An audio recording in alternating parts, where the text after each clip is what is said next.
Manghuhula na si Jay Costura. Naniniwala na may relasyon na sina Kim at Paulo. I've seen a lot of change, been through a lot of pain.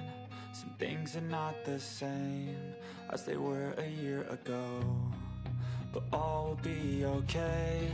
I move on each and every day. The past.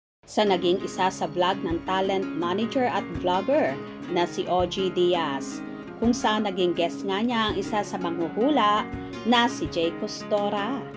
Maraming mga artista ang hinulaan ng naturang manghuhula kagaya na lang nina Kim Chiu, Paolo Avellino, Vice Ganda, Joshua Garcia, Chris Aquino, Catherine Bernardo, Daniel Padilla, Alden Richards, at marami pang iba. May mga nakakalungkot na hula si Jay. Isa na nga dyan ang magiging kalagayan ni Vice Ganda at Joshua Garcia, kaya pinag-iingat sila. Kung may nakakalungkot na balita, abay may maganda rin naman na nakikita si Jay. Tulad na lang ng love team at napapabalitang magkasintahan na sina Kim Chiu at Paolo Avellino. Natanong kasi ni OG kung ano ang nakikita niya sa Kim Pao sa ngayon. At ayon naman kay Jay ay maganda ang pupuntahan ng Kim Pao. At hinalangan niya ay meron na raw relasyon sina Kim at Paolo base na rin sa mga ikinikilos ng dalawa.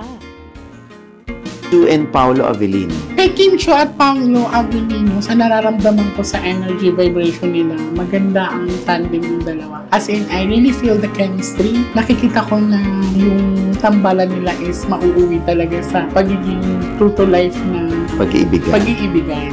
Makikita mo sa kilos at gilaw nila, nagja-drive yung energy nila. Okay.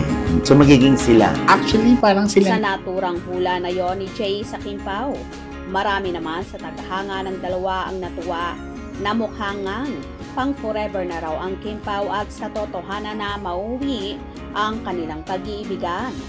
Halos lahat naman ay positibo ang naging komento sa video na yon at naniniwala sila na tama nga ang hula ni Jay Costura regarding sa Kim Pao. Anyway, hindi lang naman ang mga followers ang nag-iisip na may totoo nang namamagitan kina Kim at Paolo, na kahit nga ang mga katrabaho ng dalaga sa afternoon show na It's Showtime ay naniniwala na magkasintahan na nga ang dalawa na ayaw palang umamin sa publiko. At sa asap natin to naman, ang mga co-host din ni Chinita Princess ay panay na panay ang pagbubuyo sa kanya, at kahit nga mga co-host niya sa bahay ni Kuya. Lalo na si Robby Domingo na panay ang pambubuking kina Kim at Paolo. Well, ibalato na lang muna natin sa Kim Pao kung gusto nilang maging pribado ang lahat. Ang mahalaga at importante ay happy sila at very contented sa isa't isa. Malay naman natin, soon ay aamin na rin ang Kim Pao sa madlang people sa kanilang totoong estado ng relasyon. Kaya abang-abang tayo at huwag na huwag kukurap sa mga maiinit na kaganapan. Hope you enjoyed. Please subscribe for more info.